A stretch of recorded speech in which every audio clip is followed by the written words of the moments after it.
Bonjour et bienvenue sur la chaîne Mythologie. Aujourd'hui, nouvel épisode des monstres à travers les mythes. Je vais vous raconter les différentes légendes qui ont inspiré une des créatures du Dark Universe les plus connues de tous les temps. Partons à la découverte de l'humain artificiel, la créature de Dr. Victor Frankenstein.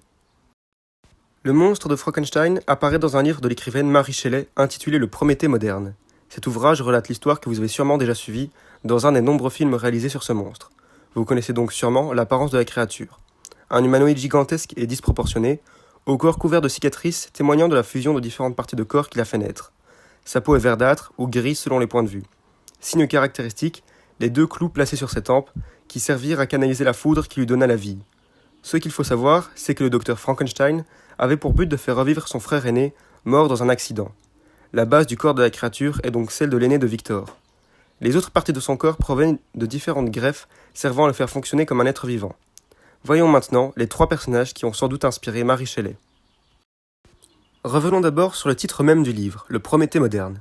Prométhée, dans l'Antiquité grecque, est un titan, autrement dit un dieu venant d'une race qui existait avant les Olympiens, c'est-à-dire Zeus, Poséidon, etc.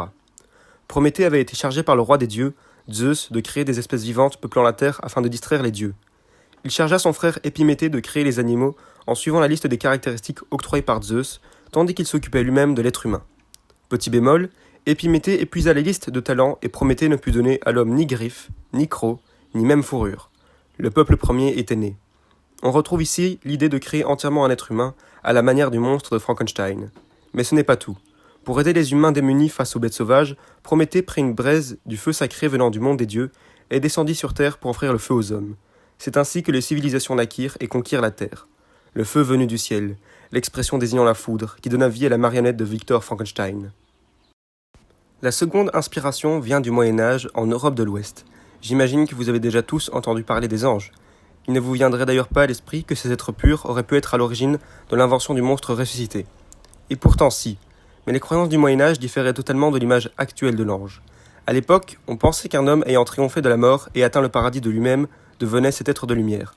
Un homme triomphant de la mort. Cela fait énormément penser à un être outrepassant les lois humaines et revenant sur Terre malgré son statut de cadavre. Mais ça ne s'arrête pas là.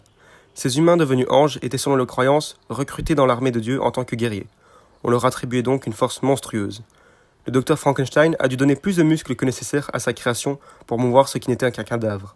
Cela lui a octroyé une force brutale et surhumaine.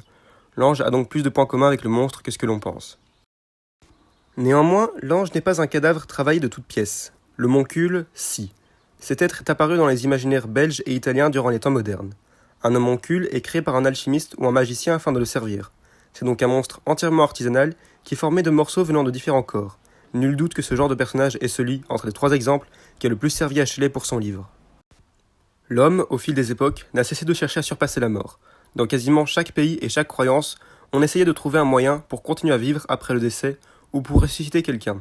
L'ange et l'homoncule ne sont que deux des nombreux exemples que l'on pourrait donner. L'imaginaire rassemblé de toutes ces croyances a fait naître des histoires et des légendes plus actuelles, cherchant à distraire et à provoquer l'effroi plutôt que de convaincre. C'est comme ça qu'est né le monstre de Frankenstein, l'histoire d'un homme ne pouvant accepter la mort de son frère. Merci de m'avoir écouté. Dès la semaine prochaine, vous pourrez voir sur la chaîne ma critique du film Victor Frankenstein sorti en 2015 pour rester dans la continuité de cette vidéo. Merci pour le cap des 1000 vues sur la chaîne et profitez des nouvelles vidéos pour fêter ça.